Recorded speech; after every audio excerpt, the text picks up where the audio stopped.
মুক্তির পর ঝড় তুলল যে দক্ষিণী ছবি। গতকাল মুক্তি পেয়েছে Telugu romantic action thriller cinema Thandel. মুক্তির পরই বক্স অফিসে ঝড় তুলেছিল চান্দু মন্ডেতির সিনেমাটি। 2018 সালে ঘটে যাওয়া এক সত্য ঘটনা অবলম্বনে নির্মিত হয়েছে সিনেমাটি। এর প্রধান চরিত্রে অভিনয় করেছেন নাগা চৈতন্য ও সাই পল্লবী। মুক্তির পর নাগার ক্যারিয়ার সেরা শুরু এনে দিয়েছে ছবিটি। গতকাল মুক্তির পর থান্ডেল আয় করেছে 21 কোটি রুপি।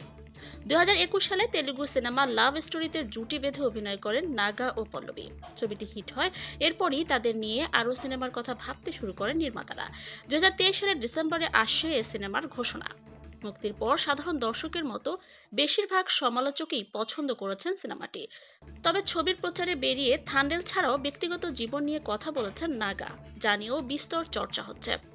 রটক্স উইথ ভিকে পডকাস্টে হাজির হয়ে নাগা বলেন সামান্তা রুথ প্রভুর সঙ্গে তার বিচ্ছেদ নিয়ে। 2017 সালে সামান্তাকে বিয়ের পর 2021 সালে তারা বিচ্ছেদের ঘোষণা করেছিলেন।